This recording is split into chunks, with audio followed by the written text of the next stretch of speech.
अस्सलाम वालेकुम जी, कैसे हैं सब। उम्मीद करती हूँ कि सब ठीक ठाक होंगे, खुश होंगे और मज़े में होंगे। तो अल्हम्दुलिल्लाह मैं भी बहुत ठीक हूँ आप लोग की दुआओं से। तो बस मैंने आज जो है आप लोग के लिए मैंने बनाया है अपना इफ्तार का रूटीन कि मैं आज पूरी इफ्तार की वीडियो बनाऊँ। तो बस मैं लग गई थी इफ्तार के काम पे, वही इबादत वगैरह करके थोड़ी देर आराम कर लिया था। उसके बाद बस आ गई थी जल्दी से इफ्तार बनाने, क्योंकि आज बहुत ज़्यादा रोज़ा लग रहा था। मतलब कहना नहीं चाहिए, सब आपका हो जाता है, लेकिन आज बहुत ज़्यादा रोज़ा लग रहा था। और पता नहीं क्यों अपने आप मतलब प्यास बिल्कुल नहीं लग रही थी, भूख भी नहीं लग रही थी, पर आज वीकनेस हद से ज़्यादा हो रही थी। तो पता नहीं, हो सकता है कि काम ज़्यादा कर लिया हो, या हो सकता है मौसम की बात हो। तो बहरहाल, और फिर बच्चों को स्कूल स्कूल भी भेजना रहता है, तो फिर इसमें भी थकान हो ही जाती है। तो बस मैंने सोचा था कि आज जो है मैं बनाऊंगी बॉम्बे स्टाइल पाव भाजी। आज बहुत मन कर रहा था पाव भाजी खाने का, तो सोचा चलो ठीक है पाव भाजी बना लेती हूँ। तो जी बस यहाँ पर पाव भाजी का ही इंतज़ाम करती हूँ। और वही ना कि मैंने आप लोगों से कहा कि रोज़ा लग रहा था, तो आज मैंने रोज़े में दिमाग भी नहीं काम कर रहा था। बस क्या किया मैंने कि मैंने आलू तो उबाल लिए और आलू के साथ और सब्जियां नहीं डाली। तो बस मैंने सोचा पता नहीं मैंने क्या कर दिया ये, कि आलू उबाल लिए और सब्जियां डाली। तो चलो हमने कोई बात नहीं, आलू उबाल के अलग रख लिए थे। उसके बाद मैंने जो बाकी की सब्जियां थी मेरे पास, चुकंदर, आलू और गाजर पड़ा था, मैंने वो उबालने के लिए डाल दिया। अगर आप लोग चाहें तो मटर भी ऐड कर सकते हैं, गोभी भी ऐड कर सकते हैं, जो मन करे। क्योंकि पाव भाजी में तो बहुत सब्जियां होती हैं और मज़ा आता है सब्जियां खाने में। तो बस मैंने जब तक सोचा आलू उबाल ही लिए, तो जब तक लो आलू को छील लें, इधर सब्जी चढ़ा दी थी, क्योंकि आज बहुत जल्दी काम करना था। रोज़ा बहुत लग रहा था, सोचा था बस जल्दी से किचन का काम समेट के बस थोड़ी देर बैठ जाऊँ, क्योंकि बहुत खड़ा भी नहीं हुआ जा रहा था। फिर वो होता है ना कि लगातार रोज़े रखते जाओ तो थकान हो ही जाती है। तो इसी वजह से सोचा बस। और इधर अलविया स्कूल से आ गई थी, क्योंकि इसका जो है देर से स्कूल है थोड़ा सा, तो फिर शाम में दिन में आ जाती है 4:30 बजे तक के। तो बस उसको भूख लग रही थी, कहा मम्मा भूख लग रही है। तो मैंने कहा बस थोड़ी देर रुक जाओ बेटा, इफ्तार का टाइम तो आने ही वाला है। तो बस मैंने उधर आलू जो उबाले थे उसको छील के थोड़ा मैश कर लिया पाव भाजी के लिए। और जो बाद में बनाऊंगी उसका देखूंगी क्या करना है। सोचा कि लाओ थोड़े से फ्रूट्स कट कर लूँ इधर, क्योंकि अगर फ्रूट्स मिल जाएं रोज़े के बाद तो आहा रोज़ा ही बन जाता है। तो आप लोग भी बताइएगा कि किसको किसको ऐसा लगता है, मुझे तो बहुत लगता है। तो जी बस मैं यहाँ पर हाथ के हाथ ही बैठ गई थी फ्रूट्स काटने, क्योंकि एक साथ लगातार अगर काम करते रहो मुझे थकान नहीं होती। मतलब मेरा ये है कि जब तक कि मैं बैठी हूँ, लेकिन जब मैं काम करने उठती हूँ तो सोचती हूँ बस सारा काम इकट्ठा ही निपटा लूँ, फिर बाद में कुछ करना ना पड़े, बाद में एकदम सुकून से आराम से फ्री होकर बैठूँ। तो जी भाई हाथ के हाथ लगातार कहा फ्रूट्स भी कट कर लेते हैं। तो बातों बातों में देखिए वाटरमेलन कट ही गया है। और अलविया का ये हिसाब किताब है ना कि उसको वाटरमेलन ऐसे पीसेस में नहीं खाना होता है, वो कहती है मुझे ऐसे स्लाइस में काट के दिए। तो जी बस बच्चों की तो सुननी पड़ती है, तो मैंने उसके लिए यहाँ पर स्लाइस में काट दिया था, अपने लोगों के लिए पीस में काट दिया था। और जो फ्रूट्स मेरे पास थोड़े बहुत बच्चे रखे रहते, क्योंकि इकट्ठा तो फ्रूट्स कट नहीं खा नहीं पाते, तो बस थोड़ा थोड़ा सा ये होता है कि रोज़ थोड़ा थोड़ा से फ्रूट चाट बना लो। तो बस मैंने सोचा चलो जल्दी से इसको भी काट के कर लूँ, लगे हाथ ये भी काम हो जाए। हाथ के हाथ जो जब तक कि उधर जो है वो गाजर आलू और सब में सीटी आ रही थी, तब तक मैं यहाँ पर ये काम करी। तो एक साथ दो काम हो जा रहे थे, और ऐसे ही काम निपट भी जाते हैं, क्योंकि रमज़ान में जो टाइम होता है वो इतनी तेज़ भागता है इफ्तार वाला, कि बस जल्दी जल्दी काम निपटा लो, क्योंकि फिर अगर एक बार बैठ जाओ तो फिर सारा काम ठप हो जाता है, फिर टाइम नहीं बचता। तो जी इसीलिए मैं ऐसे ही काम करती हूँ कि एक टाइम में 2-3 काम आराम से निपटा लूँ जी। तो ऐसे होता है, मुझे भी सही लगता है, मेरा काम भी निपट जाता है। और सबसे बड़ी चीज़ ये मुझे भूख का एहसास ही नहीं हो रहा था, क्योंकि काम में ही लग गई थी। और जब तक बैठे रहो तब तक रोज़ा लगता है, जब थोड़ा सा काम में लग जाओ तो फिर एक्टिविटी मतलब एक्टिव हो जाते हैं, तो फिर इतना रोज़ा नहीं लगता। तो जी बस मैंने यहाँ पर थोड़े फ्रूट्स मेरे बचे थे, सेब रखा था, केला रखा था, संतरा और कीवी रखी थी, मैंने वही काट लिया। और बाद में एक अनार भी मुझे दिख गया था फ्रिज में, तो मैंने वो भी काट के डाल दिया था इसमें। तो जी हाथ के हाथ मेरी फ्रूट चाट भी देखिए, यहाँ पर सारे फ्रूट्स भी कट गए हैं। तो बस अब मैं इसमें मिला दूँगी जो सामान मिलाने वाला है। और कीवी भी यहाँ पे बस लगभग कट ही गई थी। और केला बस मैंने 2 ही निकाले थे, क्योंकि केले ज़्यादातर बहुत ज़्यादा अच्छे नहीं लगते हैं हर तरह के फ्रूट्स। और फिर इतनी ज़्यादा बन गई थी, फिर अगर ज़्यादा बन जाए तो फिर खाई नहीं जाती है, तो फिर बर्बादी हो जाती है, तो क्या ही करना। इसलिए मैंने सोचा बस 2 केले काट लेती हूँ, और उसमें से भी थोड़ा सा बीच से काला निकल गया, तो फिर मैंने वो काटा नहीं। और जो वाटरमेलन में जो छोटे मोटे जो पीस जो बिल्कुल गले गले थे ना, वो मैंने सोचा कि खाते हुए तो अच्छा नहीं लगेगा, तो लाओ इसमें ही डाल दो। तो उससे बहुत टेस्टी मज़ा आ गया था, बहुत अच्छी बन गई थी फ्रूट चाट, बहुत ही मज़े की।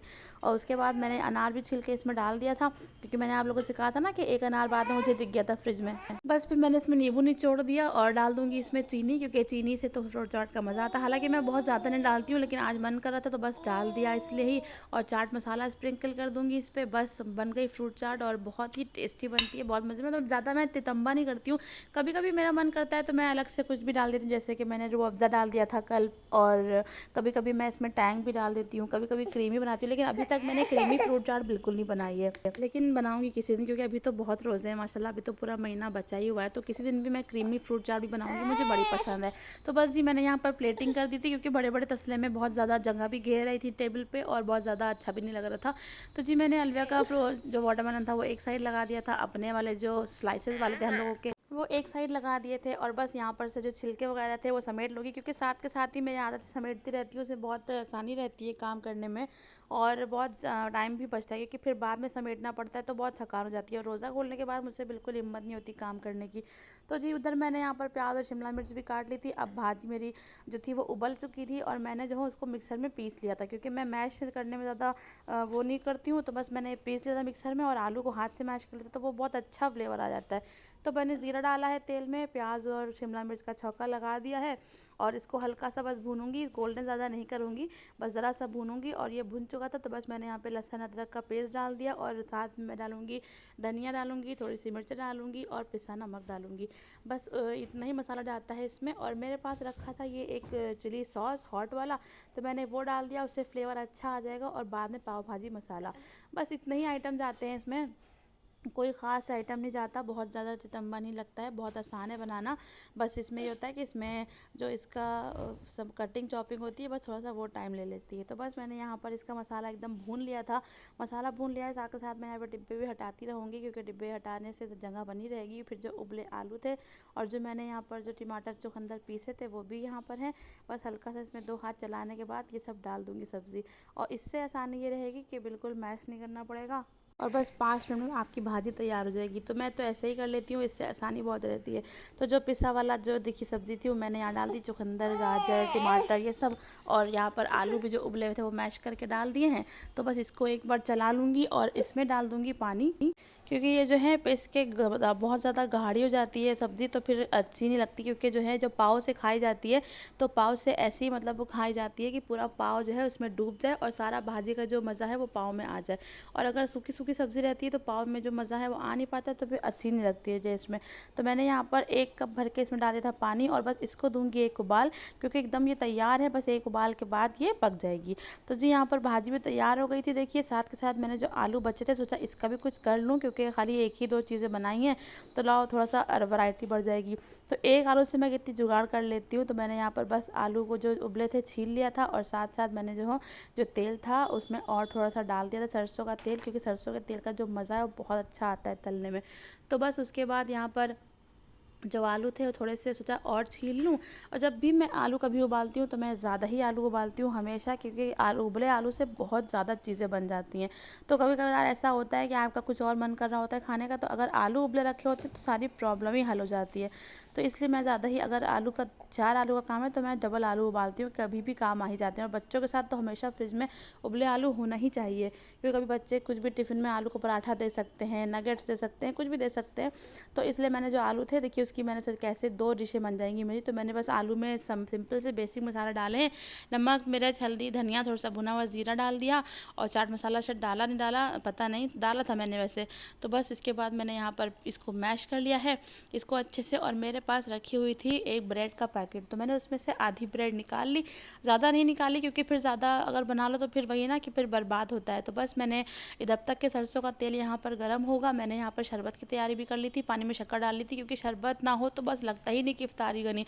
और पापड़ तल लिए थे हाथ के हाथ, ये देखिए शरबत भुन रहा था, इधर ब्रेड रोल मैंने बना लिए थे इसके। तो बस ब्रेड रोल बनाने के बाद अब मैं सेकूंगी पाव, क्योंकि अब बस इफ्तारी का टाइम बिल्कुल आने ही वाला था, सर पे था, और मैंने कहा था पाव बस लास्ट में सेकूंगी, क्योंकि फिर गरम गरम रहेंगे तो बहुत मज़ा आएगा। तो बस पाव सेक लूँगी एकदम स्ट्रीट स्टाइल, जैसे वो लोग सेकते हैं, भाजी डालेंगे तवे पे और उसको सेक लेंगे। बड़ा मज़ा आया था खा के, बहुत ही अच्छे लगे थे। तो आप लोगों को मेरी वीडियोज़ कैसी लग रही है मुझे ज़रूर बताइए कमेंट बॉक्स में। और आप लोग मुझे बहुत प्यार दे रहे हैं, इसकी मुझे बहुत खुशी है। प्लीज़ ऐसे ही मुझे प्यार देते रहिए, सपोर्ट देते रहिए। अगर चैनल पर नए आए हैं तो ज़रूर सब्सक्राइब करके जाइएगा, वीडियो को लाइक और शेयर ज़रूर करिएगा। तो बस मैंने जो है यहाँ पर जल्दी से पाव भी सेक लिए थे, और बस अब फटाफट मैंने इफ्तारी लगाने का टाइम आ गया, क्योंकि बस बिल्कुल टाइम हवा की तरह भाग रहा था और भूख बहुत तेज़ लगती चली जा रही थी, रोज़ा भी एकदम हो रहा था। तो बस उसके बाद सब मैंने यहाँ पर देखिए पाव सेक लिए थे। ये थी इफ्तारी आज की। उम्मीद है आप लोग को पसंद आई होगी। अगर ब्लॉग पसंद आया, ज़रा सा भी ब्लॉग पसंद आया है तो वीडियो को लाइक करिएगा, शेयर करिएगा, चैनल को सब्सक्राइब करिएगा। मिलती हूँ आपसे बहुत जल्दी अपने अगले ब्लॉग में। तब तक के लिए अपना ख्याल रखिए, हेल्दी रहिए, आप लोग को रमज़ान अच्छा गुजरे और खुदा हाफिज़।